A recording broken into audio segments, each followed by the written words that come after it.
Good afternoon, Space Fam, and welcome to Starbase. I'm Jesse Anderson, a Senior Production Engineering Manager at SpaceX. And I'm Dan Hewitt with SpaceX Communications. Awesome to have you with us here in Texas, Jesse. Welcome to Starbase. First time, right? Thank you so much, Dan. Yeah, my first time here, and it is mind-blowing. I went out to the pad this morning, and the scale of the vehicle is just insane. Dwarfs everything. And for those of you watching at home, in case you missed the news, Starbase is no longer just a cool name. It is now officially an incorporated city in Texas, and we'll have more on that a little bit later today. Yeah, right now, though, we are counting down to Starship's 9th flight test, currently targeting the very start of our window at 6:30 p.m. Central Time. Good news right up front, not tracking any issues with the vehicle. Weather is gorgeous out there right now. Rain this morning, little bit of wind, nothing now, nothing to worry about. Looking good for a launch. Starship development is moving quickly here at Starbase. So fast, in fact, that we already are reflying the Super Heavy booster today, which last flew on Flight 7. The primary objectives for today are very similar to our last two attempts, except for the booster, which, in addition to flying for the second time, has an exciting return journey planned for its return back to Earth. That's right. It's going to be getting some serious rigor, and pretty important, we are not going to be attempting to catch the booster today. We're going to use this launch to kind of further accelerate the development. We're putting Super Heavy kind of through the ringer, some serious rigor. We're going to go through all of that in just a couple of minutes.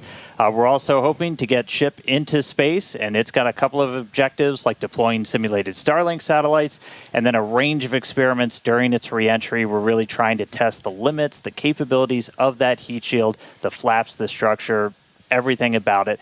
Primary payload on this flight, once again, as always, is data. It's definitely a very big day for both stages. There's always a chance we don't reach every objective that we set for ourselves, but success comes from what we learn on days like today. And of course, whatever happens, excitement is guaranteed. Yeah, that's right. Progress is not measured by single flight tests. It's whatever that timeline overall is, and getting us closer to establishing self-sustaining civilization on Mars, making life multiplanetary. Every time we're learning something from these flights that will get us there, that is progress. Exactly. Starship is the first orbital launch vehicle engineered to be fully reusable and built for frequent flight and heavy payloads, just like today's commercial airliners. It's the product of years of rapid development, testing, iteration. We're trying to fly as frequently as possible, fix problems as they appear, and then fly again. It all started here at Starbase back with Starhopper. It was a small single Raptor prototype. Kind of looked like a water tower. We turned it into a water tower eventually. It made its first low-altitude hop back in 2019 here at Starbase. You could tell the pad, that's the pad that we were just looking at. It looks dramatically different now, two towers. But Starhopper delivered. It was able to prove that we could use that Raptor engine for controlled takeoff and landing. And that is so wild to see that there on your screen was just 6 years ago, and now we're here today with a full-size vehicle. So from there, we moved to full-size test articles with increasingly complex test flights that reached progressively higher altitudes. And each test shaped the Starship that we see today on the pad, a stronger, taller, and more refined vehicle. That's right. All right. Now, let's go out there and meet it. Starship is made up of two parts. First, on the bottom, the Super Heavy booster, powered by 33 Raptor engines. Both Super Heavy and Ship are running on liquid methane and liquid oxygen.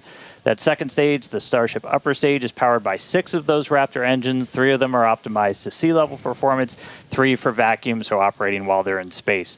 And here's a quick look under the hood at all of those Raptors. On the left, that's a view from underneath the launch mount. That's 33 Raptor engines on the first stage, on the booster. And on the right, that's a view inside of the ship. So you're looking down at the top of the booster at 6 Raptor engines inside the ship. Those are what's going to power it to orbit. Now, that second stage is also what will one day carry cargo, payloads, people, everything that's going to space. It's also going to be responsible for in-space propellant transfer. That's where we're going to take 2 Starships, meet them up in orbit. One will be able to transfer propellant to the other. That's a really critical capability for Starship to do all of these missions beyond low Earth orbit. That also unlocks our ability to send huge amounts of cargo, tremendous amounts of people to destinations far beyond Earth. Yeah, the Super Heavy booster is designed to launch, separate, flip, and return to the launch site where it can be caught by the chopsticks on the launch tower. Though, as we mentioned earlier, we are not attempting a booster catch today on Flight 9. Starship re-enters the Earth's atmosphere at the conclusion of its mission, steering itself to a vertical landing or catch, and both stages are designed to return to Earth and fly again, making this the first rocket in history that will be fully reusable. And then just in between the two vehicles is what's known as the hot stage ring. That's a steel structure that really takes the brunt of those ship engines as they ignite, protecting the booster while the ship's still attached to it. That enables us to do hot staging. It's faster, more efficient, and kind of shutting everything down and then reigniting. Right now, that hot stage it's single use. It detaches from the booster as it flies back, but in the future, it's going to be integrated right into the top. And then on top of all of that, there's all of the infrastructure that's built up around it to support Starship. We call it Stage 0. That's everything, the launch pads, the propellant farm, launch towers, chopsticks that are catching the booster out of the air, stacking the ship, all of that. And you may have noticed we have a new addition out there near the pad. The orbital launch mount for Pad 2 has officially been installed. That's starting to come together. Just like Pad 1, Pad 2 has a launch mount. That's where you're going to put Super Heavy on top. We also have a launch tower with arms, a little bit shorter on that one.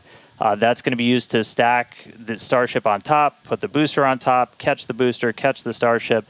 We did put the orbital launch mount on there. That's responsible for routing all of the propellant to the booster ahead of flight. Underneath it, you've got flame deflectors, the water deluge system to disperse all of those forces. The single piece we just lifted in weighs about 1,060 metric tons, which, if you're keeping score at home, that's the same weight as about 10 Millennium Falcons. It's heavy. That's a lot of Millennium Falcons, Dan. So many. We're also currently in work on Starship's brand new pad at Kennedy Space Center's Launch Complex 39A, and we're hoping to bring that online later this year as well. Tons of progress with Starship so far in 2025, and lots of incredible milestones still coming up. And we are still on track to lift off tonight at 6:30 p.m. Central Time. And right now, it's time to say hi to Chris, who's over there repping the West Coast Ops today. How's it going, Chris? Hey, Jesse and Dan, and welcome everyone to West Coast and Hawthorne, California. As you can see behind me, the crowd is gathering outside of our mission control room here in Hawthorne, and the excitement is really palpable as we continue to count down toward Starship's 9th flight test. Now, our mission control room here in Hawthorne usually serves as the mission control room for our Falcon and Dragon missions once they launch from Florida and California. Now, with Starship, all countdown and mission control operations actually use the same flight control team from the same location at Starbase, which you can see on your screen now. But as we develop a vehicle like Starship, we want as many experts watching over its various systems as we can. And that's what we use the mission control room here in Hawthorne for during Starship flight tests like today's. The folks in mission control, which you see now on your screen, are the responsible engineers for Starship's various systems. This includes things like booster systems, stage propellant, our ground stations, flight software, the loads, and the vehicle structures as well. And having this support gives the flight teams in Starbase immediate access to our engineers' knowledge, which is really, really important when we're making informed decisions very quickly in a test program like this. This setup has been great for Starship flight tests so far, as we've handled things like propellant temperature differences, as well as day of launch winds that can affect the loads placed on Starship structures during launch, and particularly during the descent of the Super Heavy booster back to Earth. So having all of these responsible engineers ready to support is crucial during Starship testing, where we place hardware in flight conditions quickly to iterate and make the best and most reliable rocket that we can. So it's definitely a full house, a growing full house here in Hawthorne for our 9th flight of Starship today. Every flight brings us a step closer to a future where Starship is flying multiple times a day. And I'm sure you all feel the same way down there in Texas, Dan and Jesse, but I can't wait to see Starship's launch today. How about you? Yeah, can't wait to see it, Chris. As you can see, props loading on the vehicle is just a little under 2 miles away from us, and we're really excited. Looking back real quick, so back in March, Starship's 8th flight test saw us catch the Super Heavy booster for the 3rd time ever, another big step on that path to full and rapid reusability. Unfortunately, the Starship upper stage did experience what we call a rapid, unscheduled disassembly before it finished its climb to space, which meant we didn't reach all of those additional mission objectives that we had set. About 5.5 minutes into ship's ascent burn, a hardware failure in one of its sea-level Raptor engines took out that engine, the 2 remaining sea-level engines, and a Raptor vacuum engine. That's 4 of the 6 engines that ship has. This was a different failure than we saw on Flight 7, and the fixes that we put in place did work as expected. So this was a new issue on Flight 8. So welcome to iterative engineering. That's right. Losing hardware is a potential outcome of any test program. That's why we're always prepared with safety measures in place and also ready to have boots on the ground to assist with anything like debris cleanup. We can coordinate with all the necessary parties, organizations, administrations for safety in advance and in an ongoing basis during our test campaigns to plan for as many possible outcomes. Definitely do want to say thank you, though, to the people of the Bahamas, the government of the Bahamas, who worked with us so closely since Flight 8. We took full responsibility for the cleanup, and in doing so, we had people on the ground in the Bahamas within 12 hours to help with debris recovery. So all that said, we're moving forward in our development cycle with safety at the top of mind, and we fly again today to get this current iteration of ship to space and back. That's right. Putting hardware in a flight environment as frequently as possible so you're seeing how things behave all together in the real world. Then you're solving problems as they pop up. That's how SpaceX developed their very first rocket, Falcon 1. Same philosophy was used to develop Falcon 9. Today, we're looking to get our first re-entry with the latest iteration of ship while intentionally stressing the Super Heavy vehicle during its return to get data on its boundaries. And by stressing, we mean that we'll be pushing the flight envelope of Super Heavy as we fly at a higher angle of attack during descent towards the Gulf. Angle of attack in this case means that Super Heavy is pitched up to maximize drag and slow return. Because of this test, we will not be attempting to catch and recover Super Heavy, which again is flying for its second time today. So for a brief moment, this booster will hold the title as the Super Heavy flight leader. That's right. All right.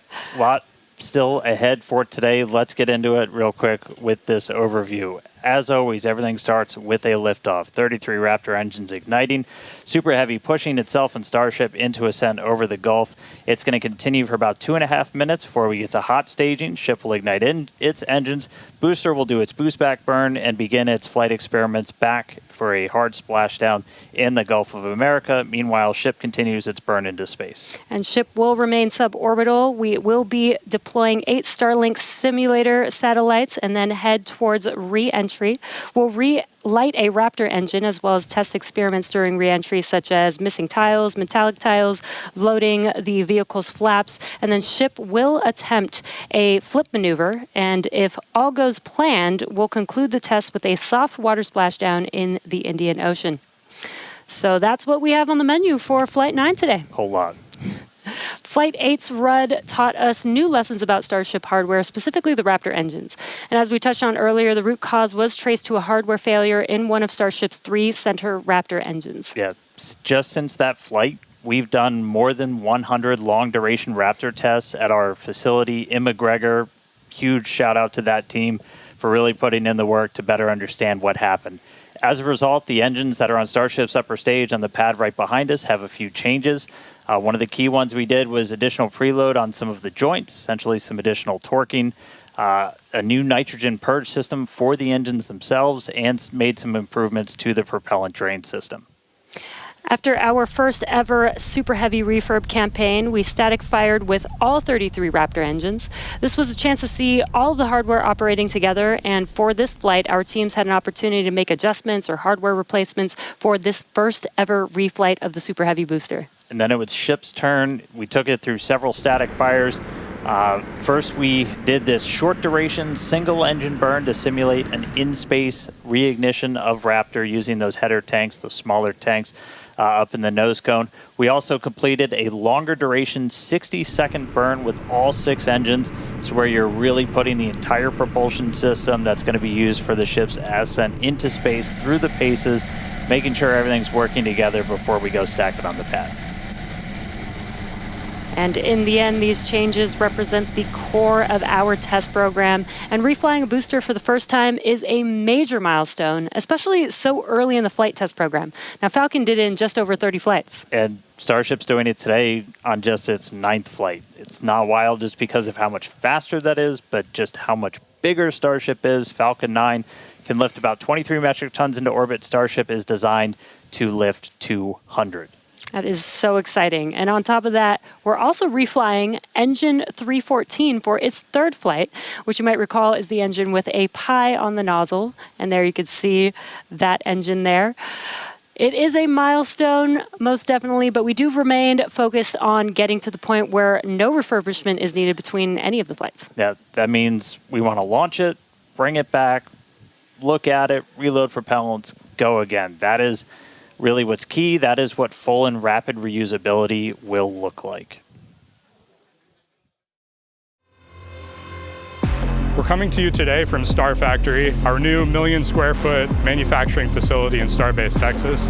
The Super Heavy booster is the first stage of the Starship launch vehicle stack. It's the largest boost stage ever developed for any rocket ever. Having the largest rocket ever is a very cool engineering feat, but the thing that really makes a difference is the ability to rapidly reuse that rocket to launch many other missions. Reflying Booster 14 is an important first milestone in that we have proven that we can recover a vehicle, turn it around, and fly it a second time. But it's not a victory lap yet. From an operational perspective, an ideal state looks like a vehicle where very few things have to happen on it in order to take back off again. So we catch the vehicle, put it back onto the launch mount, put a new ship back on top with its payload, refuel, and take back off. And that same booster will come back to the launch mount, and we do the same thing all over again. Falcon is, reusing at a pretty high rate, and we get to go look at them and say, what did you learn? What is good? What is bad? And as we continue to build the Starship process. Zero-touch refurbishment really looks like a commercial airliner. The advantage we have on booster relative to when we developed Falcon 9, for instance, is this was really designed from the outset for rapid reusability. We're using all of the flight test learnings from our version 1 and version 2 vehicles in our orbital flight test campaign to inform the design of our version 3 vehicle. The next generation vehicle will be the first time that we've really attempted to make rapidly reusable thermal protection on a rocket. In the next iteration, we'll be able to add in new innovative materials and regenerative cooling that will enable rapid zero-touch refurbishment. Rapid reusability, the ability to fly, turn the vehicle around, and refly again immediately is really the key goal of the Starship program. It is so cool to see our teams working together as Starship is learning from Falcon with reusability, and now we're seeing Starship do the same thing today. So all eyes on the rocket on the pad, getting ready to launch in just about 17 minutes from now. That's right. Looking at our levels real quick, we're a little bit more than halfway full on fuel and LOX on the booster, over 80% full on the ship. Still have to fill those header tanks. But everything looking good. We're not tracking any issues on the range. As a reminder, we watch sea states, air, and land around the launch site here and also over in the Indian Ocean where we're going to be doing our reentry. Not tracking any blockers to launch at the moment. Weather is gorgeous, has not been a concern all day for launch. We've been moving through all of our pre-flight checkouts pretty smoothly so far this morning, getting the ship and the booster ready for prop load, making sure guidance, navigation, and control are aligned. Everything's ready to go. You can see with the frost coming off, we're getting pretty full. We started loading all of the propellants on board both ships about 45 minutes or so before launch. They kind of stagger where we start with ship and then move into booster. We're going to continue loading these propellants on board until just about 3 minutes before liftoff. We'll close out on the ship first and then on the booster. But bottom line, everything's looking great. Not tracking any vehicle issues, range issues, weather issues. We're looking really good right now for a launch at the top of our window right at 6:30 p.m. Central. Yeah, seeing the propellant loading is making this getting more and more exciting. Today is going to be a wild ride for Super Heavy. We're putting the booster through several tests to expand the envelope on its capabilities and get flight data to make its return and catch more reliable. Now, another unique change in today's flight will be the addition of the first ever directional flip of the booster. That's right. If you followed previous flights and you kind of wonder to yourself, why does the direction the booster flip seem random? Surprise, it's because it was. We've got a couple of views from previous flights where you'll see the booster kind of go in different directions, and it was really small differences in the thrust of those ship engines. As they started up, they would nudge the booster in an initial direction, and so the booster would essentially sense that and then lean into it, and it'll react, the engines will gimbal, and then it'll continue the flip.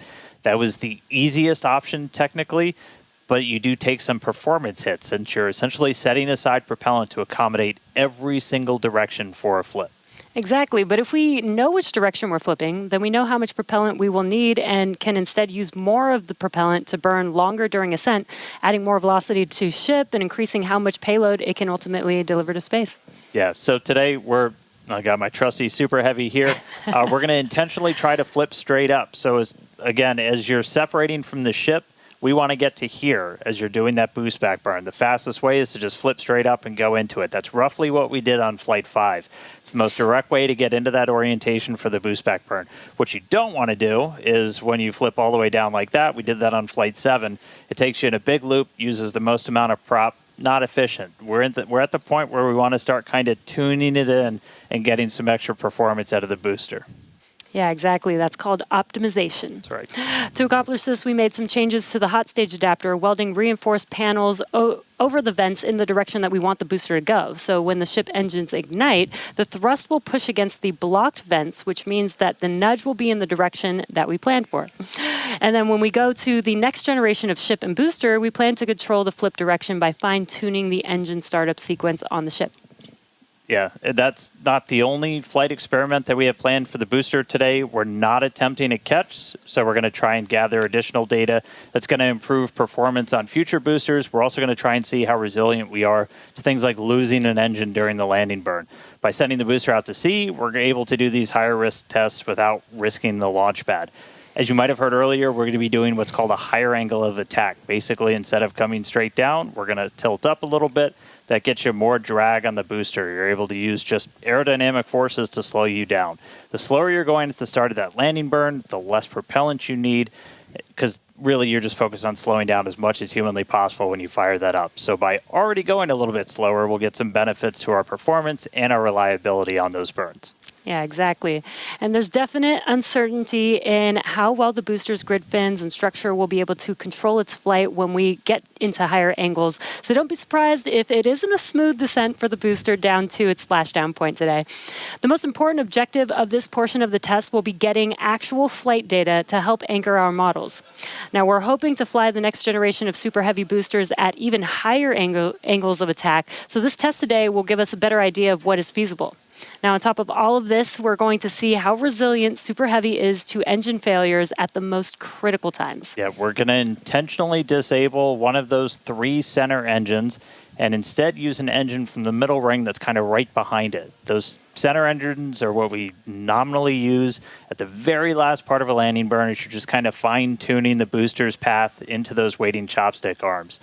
This is going to act as a real-world simulation of a pretty scary situation where engines are not starting at probably the worst possible time, but we're going to do this without risking the pad. And then, at the very end of the landing burn, we're going to cut one more engine off and go down to only those 2 center engines.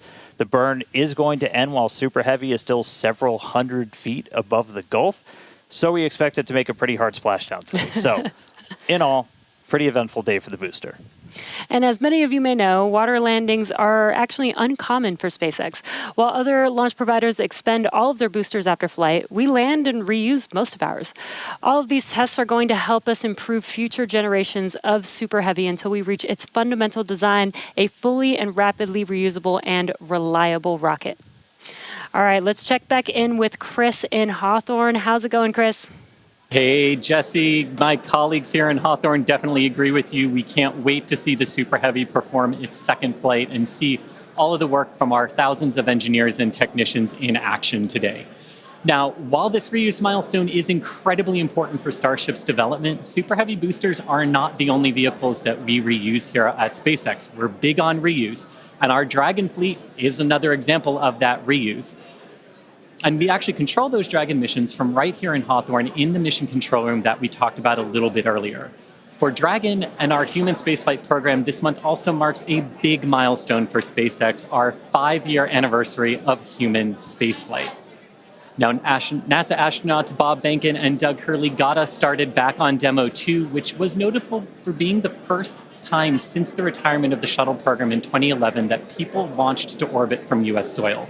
Now, in those 5 years, we have launched 17 human spaceflight missions, 11 for NASA, and 6 commercial missions, including Polaris Dawn, with our first commercial spacewalk in history, and From 2 earlier this year, which became the first human spaceflight mission ever to explore Earth's polar regions. We've flown a total of 66 crew in those 5 years, and we are expecting that number to grow significantly in the coming years.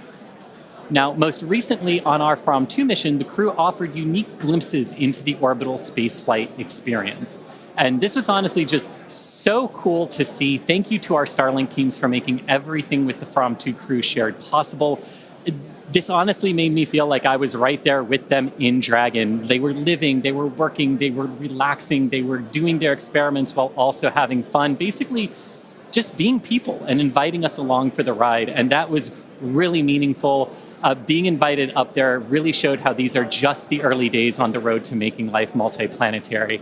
And the vehicle that's going to make all of that happen is Starship. And Dan and Jesse, I don't know about you, but that is definitely a future I have wanted since I was a little kid, and I cannot wait to see us make it a reality.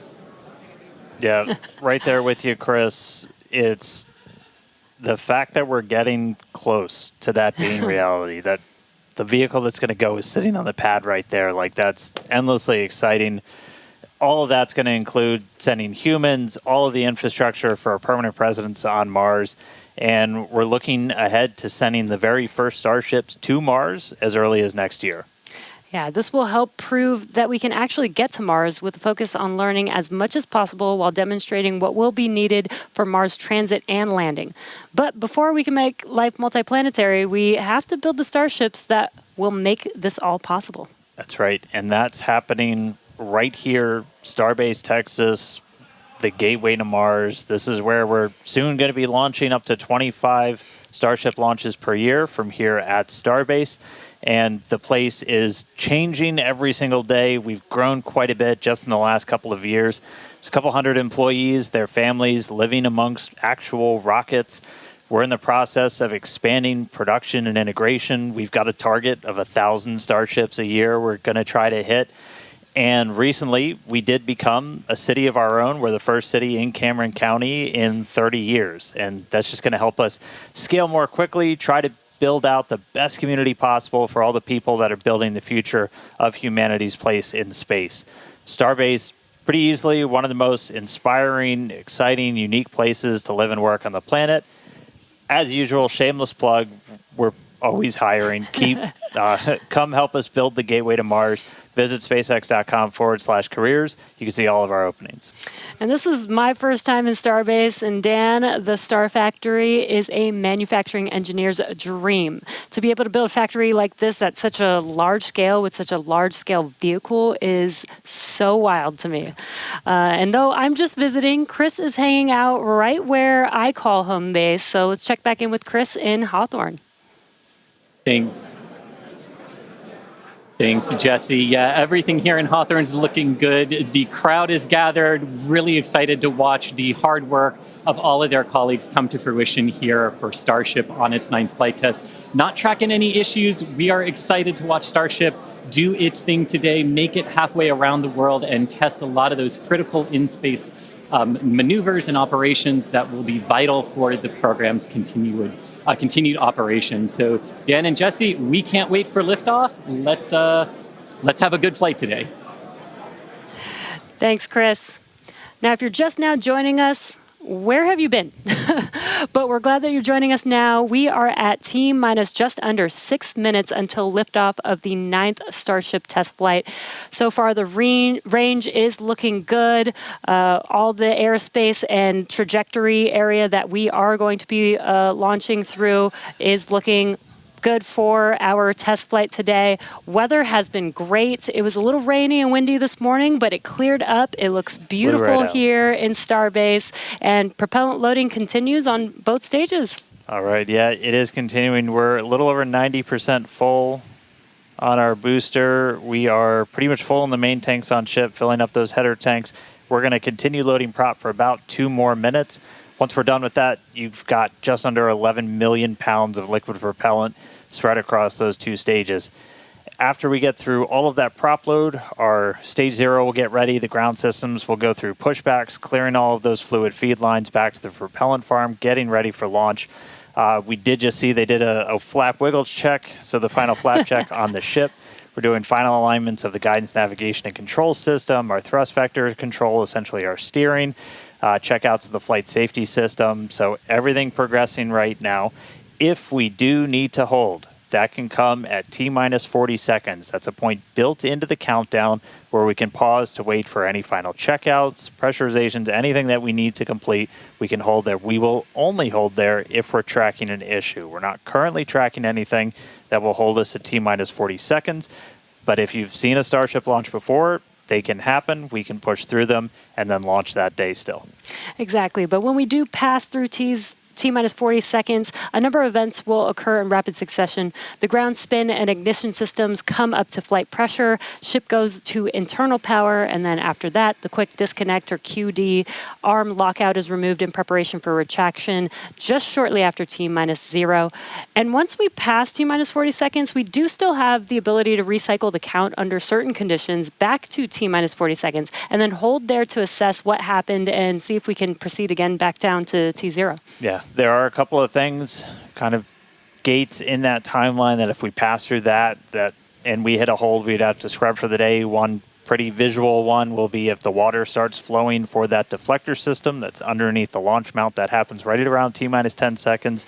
For flowing water, we can't turn it off after it starts, and if we hit a hold, we're scrubbed for the day. We would need to refill those water tanks. We would also, at that point, need to refill all of the propellant tanks, as 11 million pounds of propellant is a whole lot. We can typically do that in about 24 hours, so we can always turn around to try again tomorrow. But we are coming up on 3 minutes away from liftoff. We should be hearing that we're closed out of prop load on the ship at this point. Booster coming up shortly. And wow, the weather just looks amazing there with Starship on the launch pad. Just about 2 minutes and 45 seconds from T0 with a lot of objectives for today. The booster, the Super Heavy booster flying today, will be flying for its 2nd time. Last flight was on Flight 7 and just turned around in 2 flights, which is pretty incredible.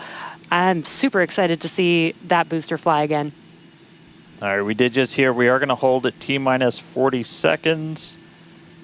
So we'll pass along some more information once we hear that reason. But again, that's not the end of the day. We can hold at T-minus 40 seconds for quite a few minutes. We eventually have to start looking at our temperature of all of our propellant on board. That's usually what drives us to, if we've held too long, we have to stand down for the day. So we are expecting a hold at T-minus 40 seconds. Sounds like we're going to be doing some additional checkouts on the booster Raptor while we're at that T-minus 40 second mark. So we will expect to see the clock pause at T-minus 40. And then again, we've got a couple of minutes. They can work through the issues. If we're able to clear them, we can still launch today. If it's something that we can't, we can always stand down, turn around, recycle, fly again tomorrow. Again, that's really important. This is what terminal count is exactly for, is to be checking the vehicle, monitoring the vehicle systems as it makes its way down to T0. And again, this gives us the ability to catch anything and be able to hold, as Dan has been saying, and recycle if we need to, or pause so that we can work through those issues and see if it's something that we need to stand down for. And as Dan mentioned, we will be holding at T-minus 40 seconds, so in about 20 seconds from now. Yeah, so we'll hold there, and they'll work through these final checkouts on, sounds like just one of those Raptors on the first stage on Super Heavy, which as you said, we're reflying it for the first time. 29 of those 33 engines have already been used in a launch, one of which has already launched twice, and twice will go for and its is getting ready for its third third. All right. time. And you just heard our flight director for the day, Joe Sliker. He just shared that we are going to hold at this T-minus 40-second mark, keeping an eye on one of those Raptor engines on booster.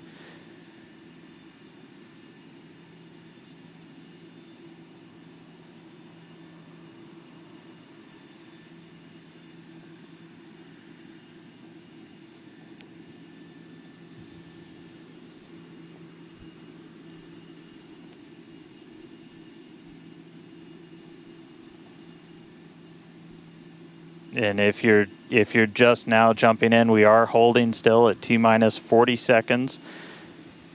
Watching one engine, waiting for temperatures to kind of get to a zone that we want them to on one of the engines on the booster, on the Super Heavy booster, getting ready for its second ever flight.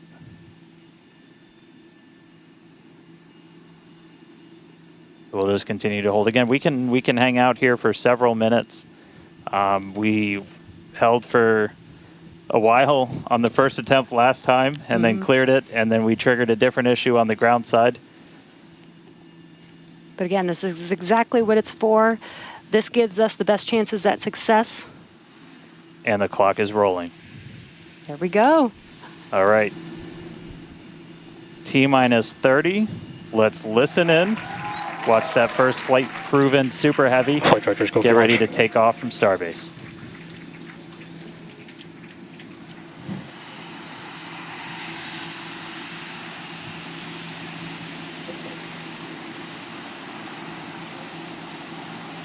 T-minus. Down to 1. Hit hold.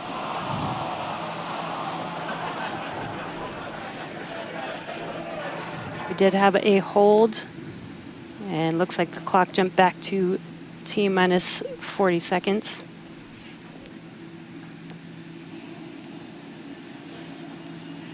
All right, so we jumped out. I did not see the deflector go off. So hopefully we were right at around that T-minus 10-second mark. And if we were before that T-minus 10-second mark, we do have the ability to recycle, as we mentioned earlier, back to T-minus 40 seconds. So it looked like this time it was a ground side issue. We're taking a look at this real quick. So again, we're back at T-minus 40. We're gonna hold for a little bit. We are still not scrubbed for the day. Give them a couple of minutes to work through this. Again, we can hang out at T-minus 40 for several minutes. Eventually, we start looking at your bulk temperatures and all of your propellant on board the vehicle. We're not actively replenishing the propellant on board Super Heavy and Starship, and so you don't have essentially forever to hang out before things start to warm up.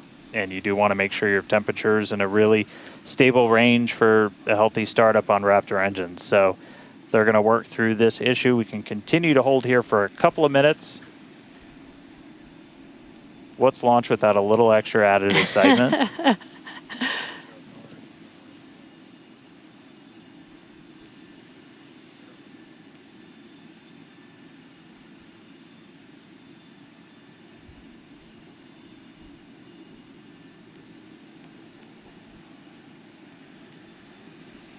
All right, so cumulatively, we've held for a little over 3 minutes between the two holds.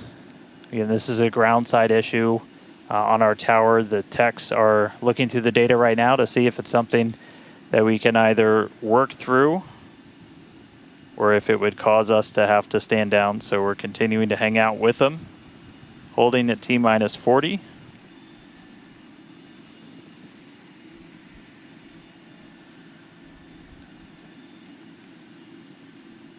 And if you're just joining us, we did initially hold at T-minus 40 seconds. We continued the count, but recycled before we got to T-minus 10 seconds. And so we're back at a hold at T-minus 40 seconds, waiting for more information. The team is checking out to see if we can continue today.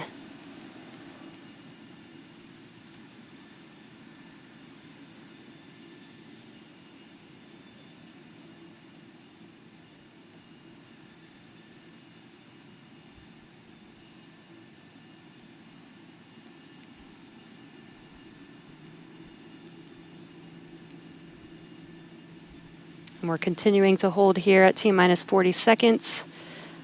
We've been holding for just about 5 minutes now as the teams evaluate if we can continue to T0 for Flight 9.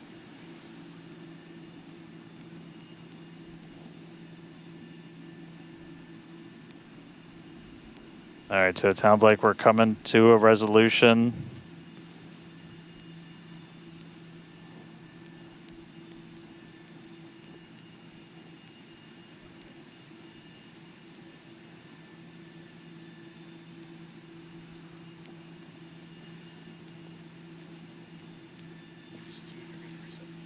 All right, so we are getting to a resolution. We're going to reset everything.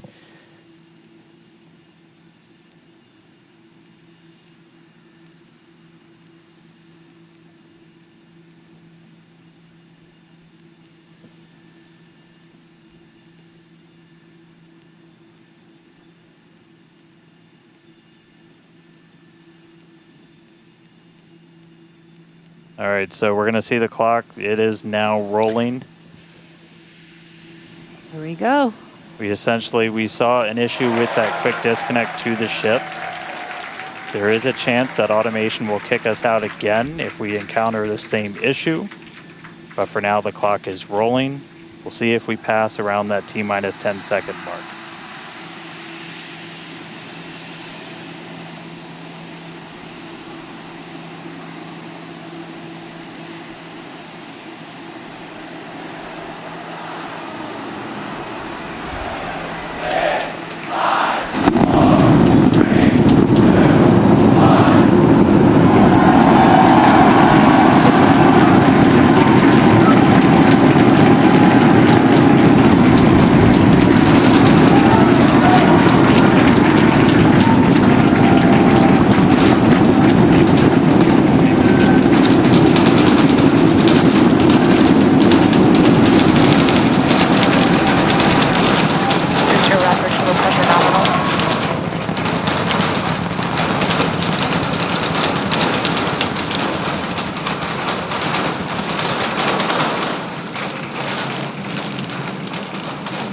T plus 40 seconds, it's one hell of a sight from here. We see it arcing right over top of us. We see 33 out of 33 Raptor engines lit on Super Heavy as it starts to ascend skyward.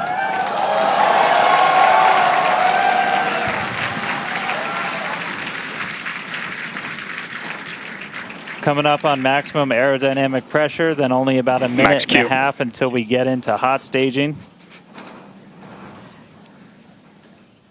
Wow, Dan, that was incredible. We could feel the building shaking here, feel the vehicle's power. Now we're just about a minute away from shutting down those engines on the booster. Again, this booster is flying for its second time today. All right, so hot staging coming up a little under a minute. We're going to see all but the 3 center engines turn off on the booster. So our version of MECO, most engines cut off. And then just a few seconds later, hoping to see 6 engines ignite on ship to push it away.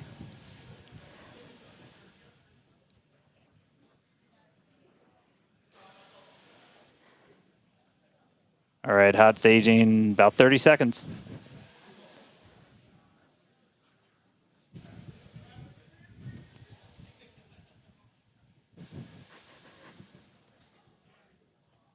And definitely keep an eye on which way the booster flips. First ever directional flip we're going for today. Should flip straight up.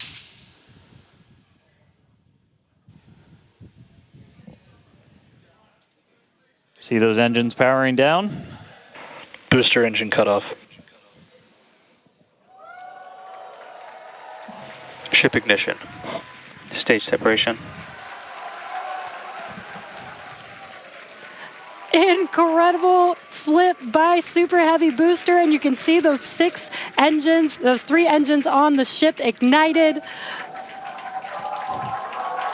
6 healthy Raptors running on ship on its way to space. peek that engine view. Booster doing the boost back.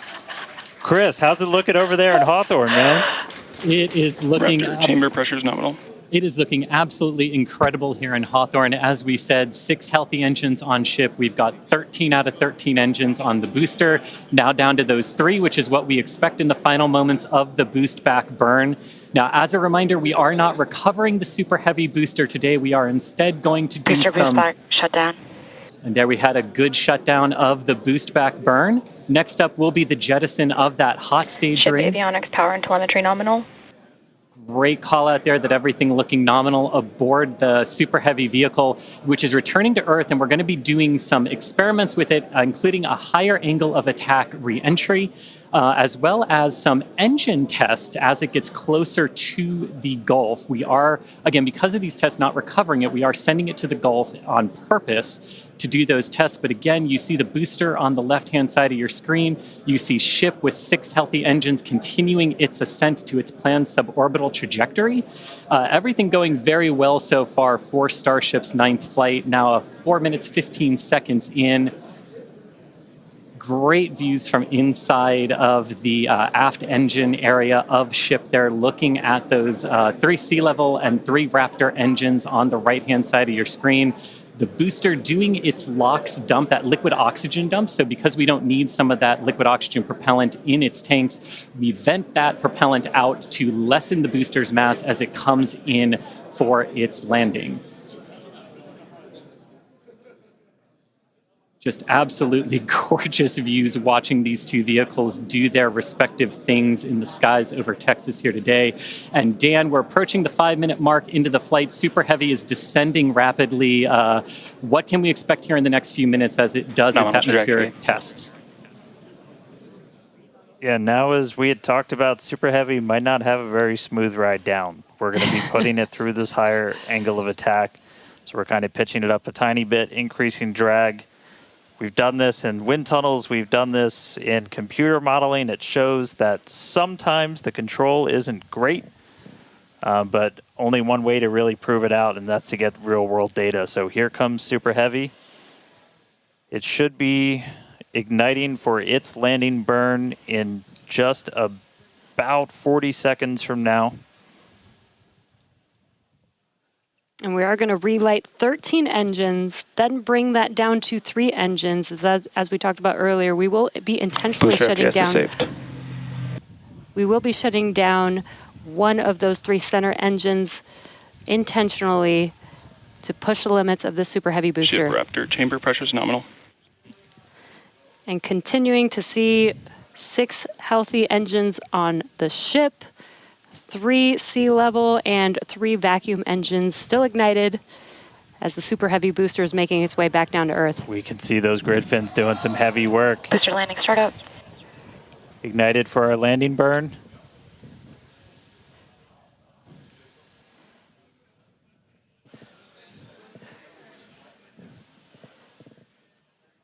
It may have ended with that landing burn. Does look like we lost telemetry from the booster once we started into that landing burn. Did you hear confirmation that the booster did demise? So the booster's flight ending before it was able to get through landing burn, but again, we are not bringing that back. We're expecting it to make a hard splashdown in the Gulf.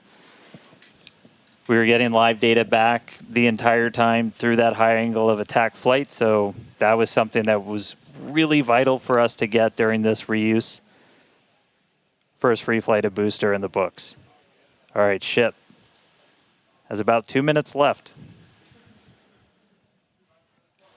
In about 2 minutes, we expect all 6 Raptor engines to shut down. That will be SECO. Basically second engine or second stage engine shut off. And these are some incredible views, Dan, from the aft end of the ship, watching as the engines stay ignited with the Earth in the background. As always, the Starship avionics team, the techs.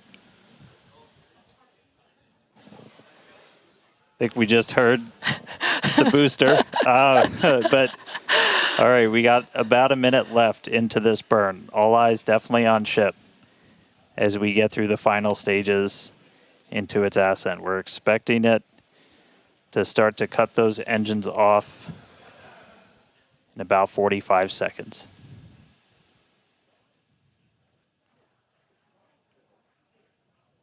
Terminal guidance.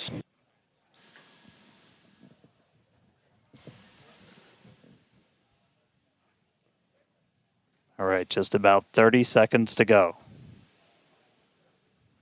We're in terminal guidance in the final stages of this ascent burn. We did see shutdown of the Raptor engines. We do stagger these, so we do the Raptors first. Those 3 have shut down successfully. Sea level's still running. Ship engine cutoff.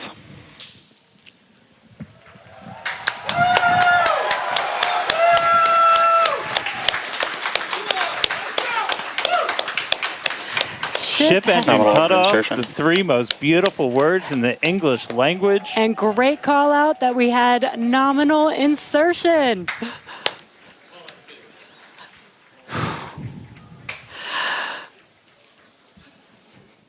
An incredible flight test so far today. We reflew a super heavy booster for the very first time in 9 test flights. Ship is in its orbital trajectory. Again, it's going to remain suborbital for its mission today. But it ignited Ship STS is saved. It ignited all 6 of its engines and made it all the way through SECO just now.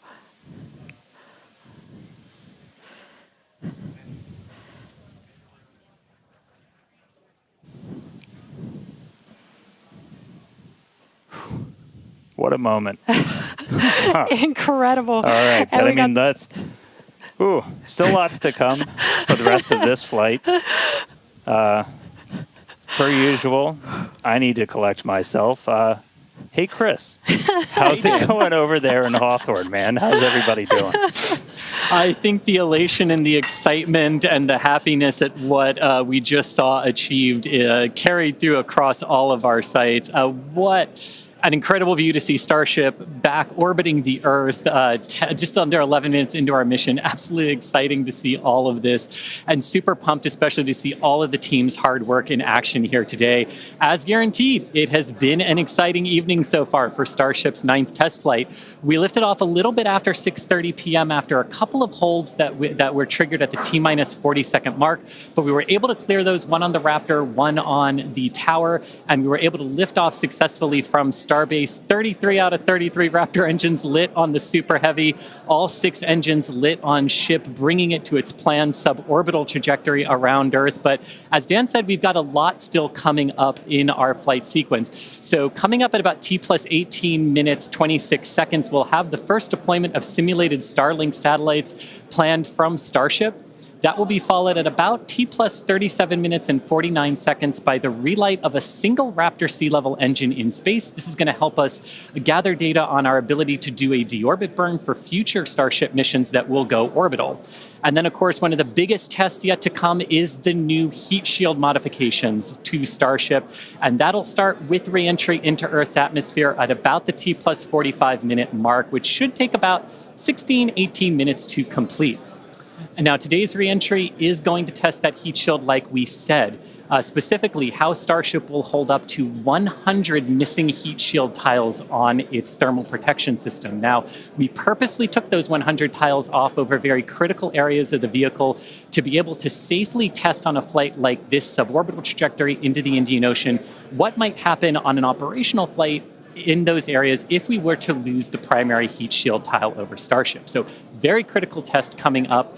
And then after that, we'll have the final descent where we will again be pushing Starship to its limits. We definitely pushed the booster to its limits today to gather data, and we're going to be doing the exact same thing on that ship, seeing how the ship handles various flight conditions that we will need it to fly in as we look to one day soon bring ships back to Starbase for catch and reuse.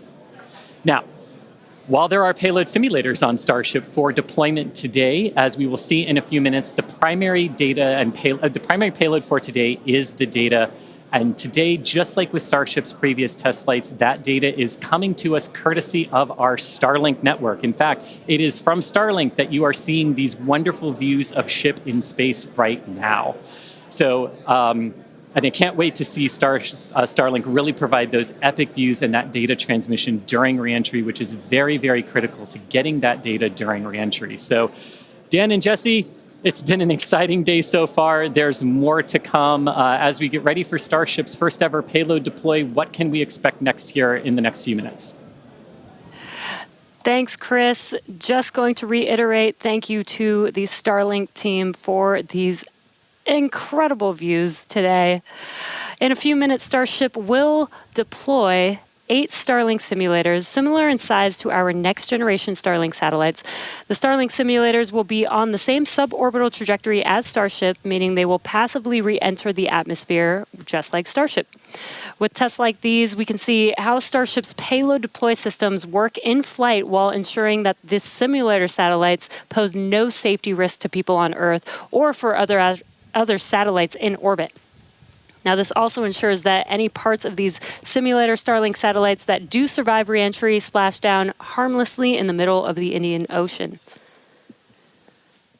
And then before we get there, though, we're going to have to open up that payload deploy door.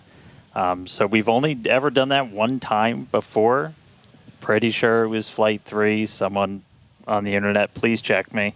But that was the only time we ever opened it. And we've had Starlink simulators on the last 2 flights, but we haven't gotten to this moment yet where we're able to open up the payload door and start deploying these. It's going to be pretty cool. We've got them stacked inside of the Starship payload bay, and we'll have potentially a couple of views. You saw one camera pop up. Oh, there we go. Look inside of the payload bay of Starship. You can see them stacked down in the middle of your view. There's kind of 4 on either side, so they're sandwiched on top of each other, a stack of 4 right behind each other. And then we're going to pop the door open. It's on the right side of your screen, so we'll see that open up and then start firing those Starlink simulators out into space. We are expecting the payload door to open in a little over a minute from now. And then once that payload door is open, about a couple minutes later is when we will start dispensing those Starlink simulators. That's what a view great right view. at the bottom of the stack. So should be able to see them kind of firing out from right there. So really cool. And eventually these are going to carry dozens of the next generation of Starlink satellite into space, and those are going to enable some truly insane things in terms of speeds from space and what we're able to do. Starlink's been really great for Starship, obviously. Getting live video back is really cool, but just the amount of high-speed telemetry, everything we're able to get back is insane. And for a development program, that's kind of everything. We're in excess of 130 or 160. My numbers are fuzzy right now, just like my brain is. But well in excess of 100 megabits per second of downlink. And a lot of that gets eaten up by video. We've got dozens of cameras across Starship. We added several more for this flight. You saw a couple of those as we have essentially 360 degrees. Oop. Open the pod bay door, Hal.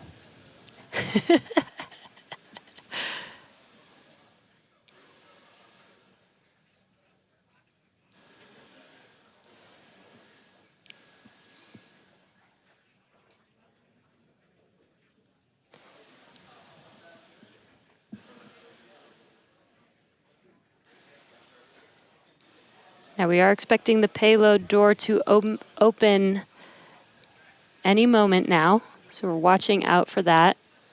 Again, you're looking at the inside of Starship as it's suborbital.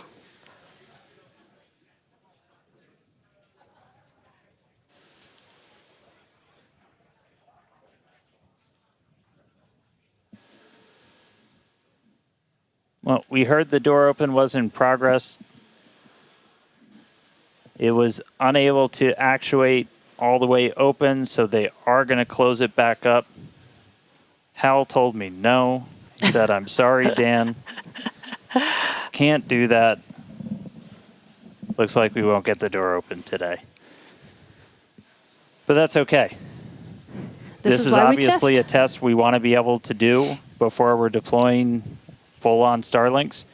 But the real focus for this, now that we are in space, is getting to that reentry. That is the most critical phase of Starship that we still have to prove out.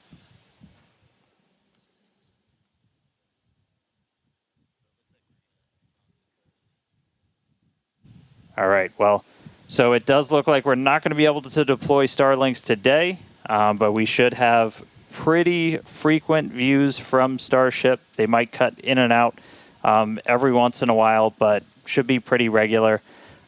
We are in darkness right now, so might be a lot of black, but the cool part is when we get to reentry, it's going to be daytime. Yes, and we did that on purpose so that we can get some live daytime views as ship is returning back to Earth. All right, so we are going to take a break.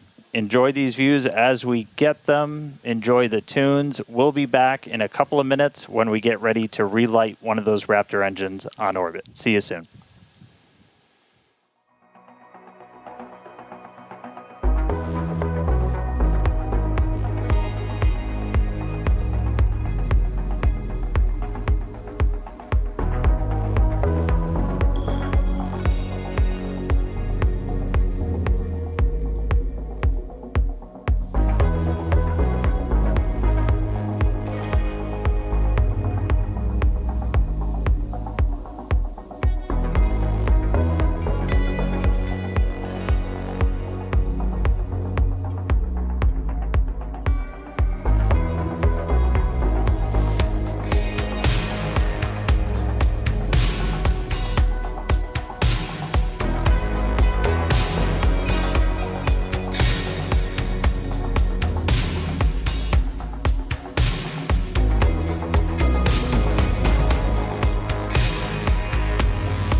All right, if you're just tuning in, we are about 30 minutes into today's flight test, and the ship is on its suborbital trajectory. As you can see in some of the views and from some of the telemetry, we are in a little bit of a spin. We did spring a leak in some of the fuel tank systems inside of Starship, which a lot of those are used for your attitude control. And so at this point, we've essentially lost our attitude control with Starship. We are still on a path toward re-entry. We are suborbital, so no matter what, we are going to enter. However, this lowers the chances for it to be a controlled re-entry. So if you think back to Flight 3, when we had something similar happen, just the end symptom of a loss of attitude control, we were in a roll by the time we hit re-entry. So we are going to re-enter. We should hopefully still have views. The Starlink satellites are pretty robust to still maintaining contact. We've got 4 of those terminals on the vehicle, and they're pretty robust to maintaining contact even when we are in a spin, essentially. So we should hopefully continue to keep live views. It's going to still be dark until we get a little bit closer to entry, as we are a little bit, we're coming up on Africa. I believe we do swing just to the south of that continent. And by the time we start heading out over the Indian Ocean, we'll start heading into a sunrise. So, not looking great with a lot of our on-orbit objectives for today, where we were hoping to do the PES deploy and relight an engine, and then really importantly, get into that controlled entry to really put the heat shield through the ringer. Nonetheless, Starship marching forward towards that re-entry over the Indian Ocean, so we'll continue to hang with it and give you any updates as things continue to change.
All right, so 36 minutes, 15 seconds into today's flight tests. You're seeing some flat movement here on the ship.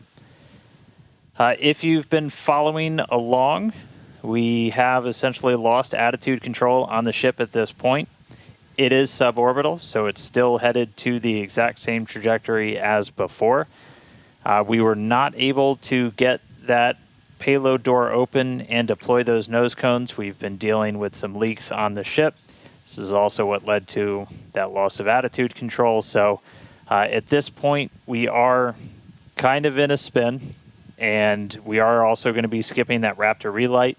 If you've followed through the history of Starship, something similar happened, different cause, but same symptom back on Flight 3, where we weren't able to maintain attitude control in orbit. And so we're going to skip the relight of that Raptor engine while we're in space. We are going to still proceed with entry, but as we are not able to control the attitude of the ship, as we get into entry, it will enter in whatever orientation it is in at the time, which does not bode well for the ship's heat shield, as we're not going to be essentially aligned the way that we want to do for reentry. So it is definitely coming down. It is definitely heading to the Indian Ocean, but our chances of making it all the way down are pretty slim. So we'll still get as much data as we can. We're still getting live telemetry, live views from Starlink the entire time, and we'll continue to stick with ship as it continues on. We are about 10 minutes away or so until we start getting into entry, and the light will start to pick up as we cross the Indian Ocean, and we'll start to see a little bit more daylight, and we'll, as always, as long as we maintain that comm link, get some plasma on the way in and start to bring the Starship back through the Earth's atmosphere. So that coming up in about 10 minutes or so. So we'll check back in with everybody in a little bit.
All right, so we are 42 minutes and change into today's flight test. You're seeing the light show start as Starship is getting closer to its reentry. If you're just tuning in, we were able to successfully make it to orbit, run into a couple of issues as we've coasted to our entry point over the Indian Ocean. At this point, we had lost attitude control of the ship and entered into a spin. The team made the call to do what's called passivate the vehicle, so we're essentially venting all of the remaining propellant overboard, and it's going to make an uncontrolled reentry. Important to note, this is a contingency that is planned for, and we clear the zones in the Indian Ocean where these entries could take place. So we're not going to come down exactly where we would have had nothing happened, but we do clear a tremendous amount of space out in the Indian Ocean in the event that we run into this. We understand that there are always risks, essentially, with these flight tests, with the hardware, but we don't really accept any compromise when it comes to protecting people. And it is one thing to note is we will actually still re-enter in our planned airspace zone, which is good. That is exactly what we planned for.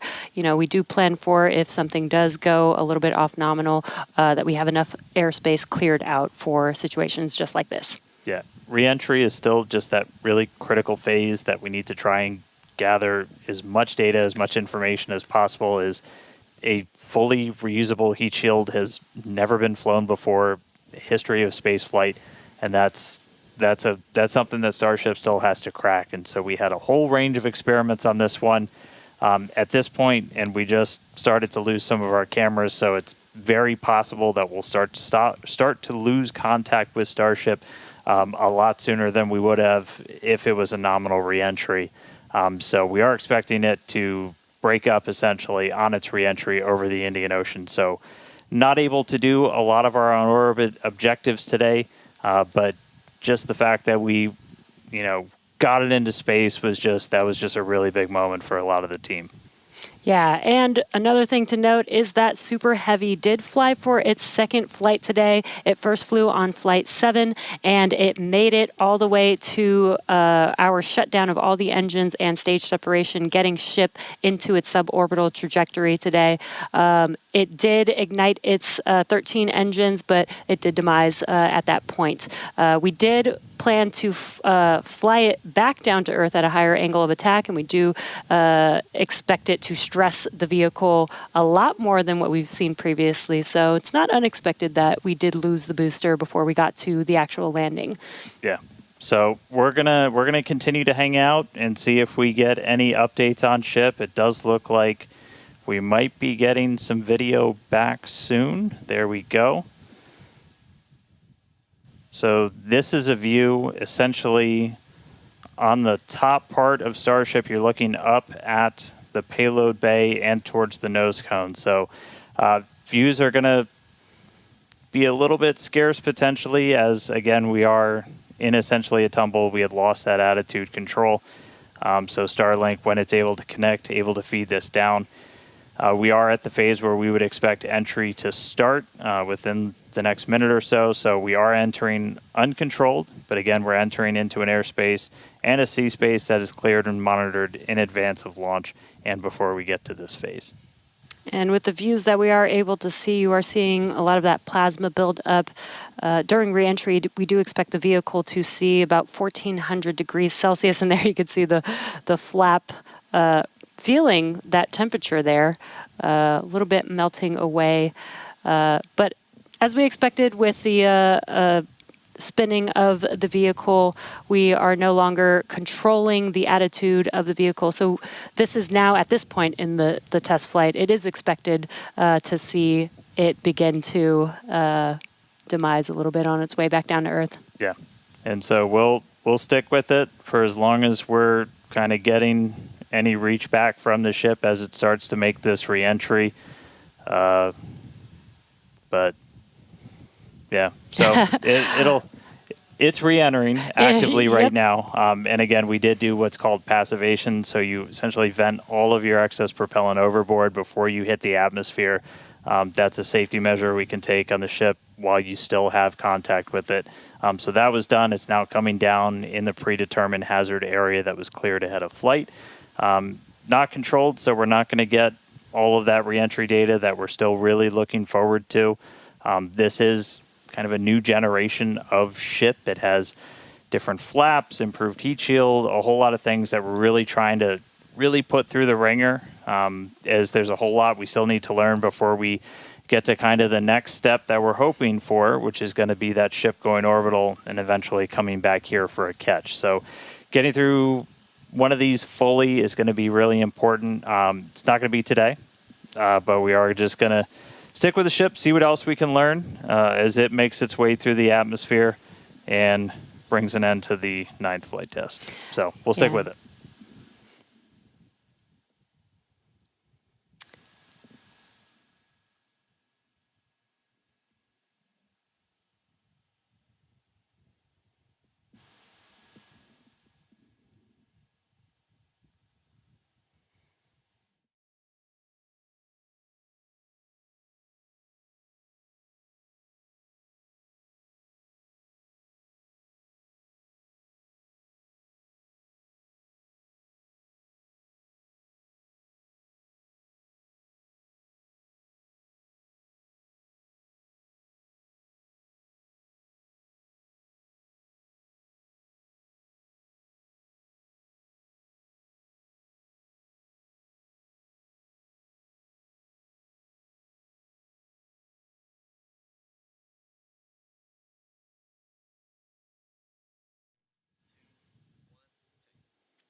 If you're just now joining us, we did have an on-time liftoff from Starbase Texas at 6:30 p.m. Central Time of the Flight 9 vehicle. We did have some incredibly stressing objectives today. The Super Heavy booster flew for its second flight. It first flew on Flight 9 and made its way to take ship all the way up to stage separation, doing its second flight ever, which is pretty incredible. We did lose the booster on the way back down, as we did fly it back down at a higher angle of attack. So as expected, we did have it demise on the way back down. Yeah, we were able to get all the way to that landing burn, though. So we made it through that higher angle of attack. So a lot of great data that's going to help us improve those future booster flights. Yeah, we did do the directional flip, and it worked. Yep. It was actually Flipped a great right view direction that we saw. And then ship continued, 6 healthy Raptor engines in the beginning of its flight, making it all the way to SECO and coasting for quite a while. We made it to the expected time that we would open up the payload door. Unfortunately, the door did not open as we expected it to, so we did not deploy the 8 Starlink satellites. Yeah, we ran into a couple of issues once ship got there, but I can tell you it was a pretty crazy moment for a lot of the people that were standing here for ship to make it there. It's been a couple of flights, but it was really exciting to see. Ran into some issues on orbit. We weren't able to deploy the Starlinks. We eventually lost attitude control, dealing with some propellant links inside of the ship. And we did lose attitude control. And just to confirm, we did lose contact with the ship officially a couple of minutes ago. So that brings an end to the 9th flight test. So still a lot of work to do, but really big moment. Chris, how's everybody doing over there in Hawthorne? What's the vibes, man? Yeah, I mean, it's a test program, and that's what we're here to do. We're here to learn, and that was definitely the vibe and the atmosphere here at Hawthorne. Would have been great to see ship get all the way through its objectives today, but with all of that data that came down through the Starlink system, we're definitely going to learn it, and we're definitely going to fix that and push forward. Also, great to see the responsible engineers here in Mission Control talking with the flight control teams in Starbase. We talked about how it's great having that expert knowledge on console to be able to go to at a moment's notice, and that really helped us make the right decisions in orbit today when we decided to passivate the vehicle. So we will be here looking forward to Flight 10 and some success on future flights. All right, well, obviously congratulations to everybody that poured so much time, effort into getting this rocket off the pad. The last 2 months have been an absolute gauntlet for a lot of people, and we're continuing to learn more about this ship, about this rocket. We are trying to do something that is impossibly hard, and it's not always going to, you're not going to reach it in a straight line. We've said there's going to be bumps, there's going to be turns, but seeing that ship in space today was a hell of a moment for us. So congratulations to every single person who put time, effort, sweat, anything into that rocket. Yeah, this is exactly the SpaceX way. We're going to learn, iterate, and iterate over and over again until we figure it out. So thank you to everybody for tuning in. Thank you for the fine people of Cameron County, including the residents of the newest city of Starbase, as well as the Coast Guard, Federal Aviation Administration, Government of Mexico, as well as the Australian Space Agency. All right, now, this is not the end. We're going to have a whole bunch of cool liftoff stuff, so be sure to follow us on X at SpaceX for more, and we will see you back here for Flight 10. Thanks for tuning in.